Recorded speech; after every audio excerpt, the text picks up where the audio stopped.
Hello जी, अस्सलाम वालेकुम। उम्मीद करती हूँ कि आप सब ठीक होंगे और खैरियत से होंगे।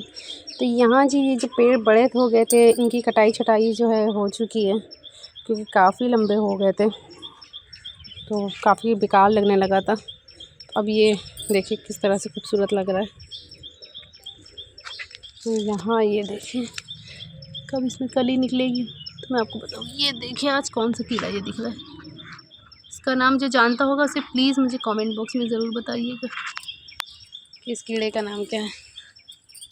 और ज़ायरा जो है स्कूल जा चुकी हैं और आयत को है बहुत तेज़ बुखार।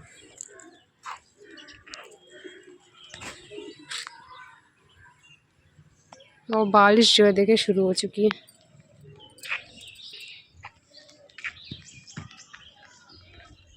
अच्छा जी, तो ज़ायरा जो है यहाँ पर स्कूल जा चुकी थी और मैं आ गई हूँ किचन में। तो आज का जो टॉपिक था, मैं जो आज बात करना चाह रही थी कि डिप्रेशन से कैसे निकलें और डिप्रेशन हमें होता क्यों है। तो आज पहले हम बात करेंगे कि हमें डिप्रेशन किन वजह से होता है। तो बहुत सी मेरे हिसाब से कई चीज़ें हैं जो मैं आपको बताऊंगी कि जो सबसे मेन चीज़ है कि हमारा जो पास्ट होता है, हमें अपने पास्ट को भूलना होगा। जो हमारा माज़ी होता है, हमारा पास्ट है, हमें उसे भूलना है। क्योंकि पता क्या होता है, कभी कभी हमारे पास्ट में कुछ चीज़ें ऐसी होती है कि जो हमें रिग्रेट फ़ील करवाती हैं। कभी कभी हमें ऐसा लगता है कि हमें ये चीज़ चाहिए, हमें ये गोल अचीव करना है, हमें ये चीज़ चाहिए, हमें वो चीज़ चाहिए और काश ये कर लेते, काश वो भी कर लेते, काश ऐसा होता या वैसा होता, और वो चीज़ें हम कर नहीं पाते हैं। तो वो सारी चीज़ें हमें बाद में बहुत ज़्यादा रिग्रेट फ़ील कराती हैं। और जब जब आपको याद आता है तो आप डिप्रेशन में जाने लगते हैं कि काश मेरा ये चीज़ हो जाता तो आज मैं इस तरह पे होती, काश मेरा वो चीज़ हो जाता तो आज मैं इस जगह पे पहुंच जाती, काश मेरा वो जो 25 पे मतलब एजुकेशन कंप्लीट हो जाए, 30 तक घर भी बन जाए और शादी भी हो जाए। इस तरह की भी चीज़ें होती हैं, लेकिन कभी कभी नहीं होता है। क्यों? क्योंकि किस्मत में नहीं होता है। जब अल्लाह ताला जो चीज़ का वक्त मुकर्रर करके रखे हैं तो वो चीज़ हमें उसी वक्त पर ही मिलनी है, उससे ना पहले मिलनी है ना उससे बाद में मिलनी। जो चीज़ जिस वक्त पर है मुकर्रर वो उसी वक्त हमें हासिल होगी। तो बहुत सारी चीज़ें हैं, उसके हमें दरगुज़र करना पड़ता है और हमें नहीं मिलती, उसे भूलना पड़ता है। अगर हम भूलेंगे नहीं, हम अपने पास्ट में ही जीते रहेंगे तो हम वहीं पर ही रह जाएंगे। और एक चीज़ है कि आप अपने लिए ना टाइम निकालें। मतलब क्या होता है कि हमें सुबह होती है, हमें नाश्ता बनाना होता है, हमें लंच बॉक्स तैयार करना होता है, हमें सारी चीज़ें करनी होती है और हम क्या करते हैं कि बस इसी में लग जाते हैं। सुबह उठते साथ नमाज़ पढ़ लिया, कुरान पढ़ लिया, फिर नाश्ता भी बना लो, फिर लंच भी बना लो, उसके बाद खाने की भी तैयारी कर दो, सफाई भी कर लिया, ये कर लिया, नहाना धोना कपड़ा। उसके बाद स्कूल का टाइम हो जाता है, बच्चे वापस से स्कूल से आ जाते हैं, फिर उनको खिलाना पिलाना सुलाना, फिर वही मतलब आपकी रूटीन ही इस तरह से सेट हो जाती है कि आप इसी में बिज़ी हो जाते हैं और इसी में बंधे रह जाते हैं। तो इसके लिए हमें खुद को भी टाइम निकालना है कि आपने पहले तैयार कर देना है बच्चों को, स्कूल भी भेज देना है, उनका लंच भी रेडी कर देना है और लंच भेज देने के बाद आप अपने लिए टाइम निकालें और सुकून से आप अपना नाश्ता करें। किसी की भी मतलब वो ना पड़े, बस आराम से आप अपना नाश्ता करें और बिना कोई काम के झंझट लिए 10-15 मिनट आप अपने नाश्ते के लिए निकालें और उसके बाद उस टाइम ही आप साथ में मोबाइल भी लीजिए, आप स्क्रॉलिंग कर लीजिए। आधा घंटा आप सुबह के वक्त ये निकाल के और जो भी चीज़ें करनी हो, जैसे मुझे भी करना होता है तो मैं सुबह नाश्ता जो है ना अकेले कर लेती हूँ। जब ज़ायरा के जाने के बाद करती हूँ, पहले नहीं करती, ज़ायरा के जाने के बाद ही करती हूँ। और उसके बाद जो चीज़ मुझे जो वीडियो बनानी होती है, जिस बारे में बनानी होती है, या कोई चीज़ बनाना है या खाना बनाना है या कोई भी चीज़ करनी है, तो वो चीज़ के बारे में मैं सोचती हूँ। या तो फिर मैं अपना ड्रामा वगैरह कुछ देखना होता है या जो भी चीज़ करनी होती है, या कोई मोबाइल में ऐसे ही यूट्यूब देखो या इंस्टा चलाना हो, जो भी चीज़ करना होता है तो मैं अपने लंच के साथ अरे अपने ब्रेकफास्ट के साथ ही करती हूँ। और उसके बाद फिर आराम से खाने की तैयारी में लगो, फिर खाना बनाना, क्योंकि ये चीज़ें तो करनी ही है और करनी ही रहेगी। या तो आप एक जल्दी जल्दी करके करेंगे या आप एक सुकून से आप अपनी चीज़ों को बराबर से कैलकुलेट करके टाइम को जो है अपने बाँट के करेंगे तो वो आपकी ज़िंदगी आसान कर देगी। और अगर आपका ये रहेगा कि मैं ये भी कर लूँ, मैं वो भी कर लूँ, मैं वो भी कर लूँ, सारी चीज़ें अगर आप मिक्स अप मतलब करे रहेंगे तो आपका काम भी उतना ही लेट होता है और आप परेशान अलग हुई रहती हैं और ऐसा लगता है कि बिल्कुल मतलब हावी रहता है काम हमारे ऊपर। हमारा ही घर है और हमें ही काम करना है, तो हम अपने तरीके से करें कि अपने आप के लिए भी टाइम निकाल सकें। ये ना हो कि हम अपने लिए टाइम ही ना निकालें और घर वालों के लिए करते रहें। और एक सेकंड इम्पॉर्टेंट चीज़ है कि आप अपना सेल्फ़ केयर करें।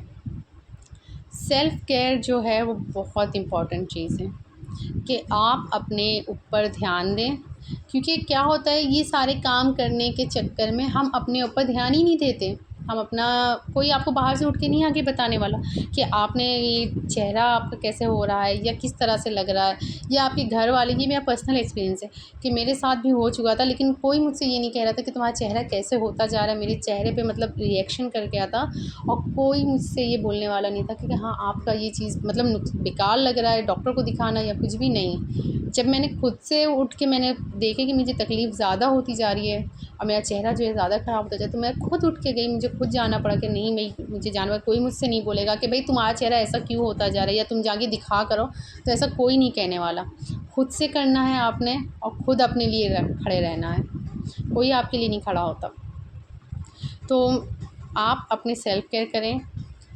बहुत लोग नाइट रूटीन करते हैं, मॉर्निंग रूटीन भी करते हैं। मैं बता सकती हूँ कि मैं एज़ अ हाउसवाइफ़ मैं कांस्टेंट नहीं हो सकती हूँ कि मैं डेली अपनी मॉर्निंग रूटीन करूँ या नाइट रूटीन करूँ, तो मैं इस तरह से नहीं हो पाती हूँ। और मेरी जैसे बहुत सी औरतें होंगी जो बिल्कुल भी मतलब नहीं कर पाती होंगी मॉर्निंग रूटीन अपनी, जो इस तरह से हैं, या नाइट रूटीन है। पर मैं कोशिश करती हूँ कि हफ़्ते में 1 दिन मैं अपने लिए ज़रूर निकालूँ और अपने चेहरे पे ध्यान दूँ। कोई फ़ेस पैक लगा लेती हूँ या कोई मसाज वग़ैरह कर लेती हूँ, खुद ही से घर में करती हूँ, बाहर भी नहीं जाती हूँ। क्योंकि इस कदर महंगाई का ज़माना है ना कि बाहर भी जाना भी बड़ा मुश्किल लगता है। तो कुछ भी चीज़ें, आप घरेलू चीज़ें हैं बहुत सारी, तो वो सारी चीज़ें भी आप यूज़ कर सकते हैं। और बहुत सी आसान से टोटके हैं, तो वो सारी चीज़ें आप अपने ऊपर अप्लाई करें। और एक चीज़ है कि आप जब अपने ऊपर सेल्फ़ केयर अपना ध्यान देंगी, तो आप खुद को बहुत रिफ़्रेशिंग फ़ील करेंगी एकदम, कि आप अच्छा खुद को जब महसूस करेंगी ना, तो आपके काम भी अच्छे होने हैं और अच्छे तरीके से होने के। जब आप खुद खुश रहेंगी, तो आपके एतराफ़ भी खुश होगा। और एक चीज़ है कि एक टेक अ ब्रेक, आपको ब्रेक लेना ज़रूरी है। मतलब ये नहीं कि सारा दिन काम कर लिया। आपको दोपहर में अपने लिए खुद का वक़्त निकालना ज़रूरी है कि आप 1 घंटा फ्री रखें अपने कामों से। जब बच्चे स्कूल से आ जाते हैं, बच्चों को स्कूल से आने के बाद लंच करवाने के बाद उनको भी सुलाएँ और खुद भी सोएँ साथ में। जब आप सोएंगी तो आप खुद उठेंगी तो आप फ्रेश फ़ील करेंगी, क्योंकि हम अर्ली मॉर्निंग उठने वाले हैं। ज़ाहिर-सी बात है, सुबह में नमाज़ पढ़नी होती, फ़जर के वक़्त जब उठते हैं, तो रात तक अगर हम इशा तक जागते रहते हैं, तो हमारी आखिर में जाके क्या होती है, बैटरी जो है इशा तक में लो हो जाती है, बिल्कुल बुरी तरह से लो हो जाती है। फिर नमाज़ पढ़ते-पढ़ते भी नींद आने लगती है, झपके आने लगते हैं। तो दोपहर में ज़रूरी है कि आप 1 घंटे के लिए टाइम निकाल के खुद से सो जाएँ, और उसके बाद उठ के फिर आप जो आपके बाकी के काम हैं उसमें लगें। वो सारी चीज़ें, वो सारे काम जो होते हैं ना हमारे, वो सारे काम करने हैं। और आप सुबह क्या करें, कोशिश करें कि जितनी जल्दी हो सके उतनी जल्दी उठें। और क्योंकि आप अगर देर से उठेंगे, तो सुबह जब दिन चढ़े उठा जाता है ना, तो सारी चीज़ें ख़राब होती हैं।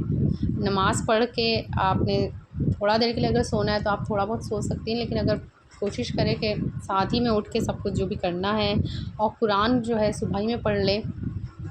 और एक मोस्ट इम्पॉर्टेंट चीज़ है कि आप अस्तगफिरुल्लाह का ज़िक्र करें। आप जितना ज़्यादा इस्तग़फ़ार करेंगी, जितना ज़्यादा इस्तग़फ़ार करेंगी, उतना ज़्यादा जो है आपके दिमाग में या आपके ज़हन में जो भी ख़यालात आते हैं, बुरे ख़यालात आते हैं, या आपको जो चीज़ डिप्रेशन में डालती है, वो चीज़ें हटने शुरू हो जाती हैं। एक इस्तग़फ़ार है और दूसरा ला हौला वला कुव्वता इल्ला बिल्लाह। ये सारी चीज़ें जो हैं, ये दोनों चीज़ें बहुत इम्पॉर्टेंट रोल करती हैं। और एक सूरह है, सूरह दुहा।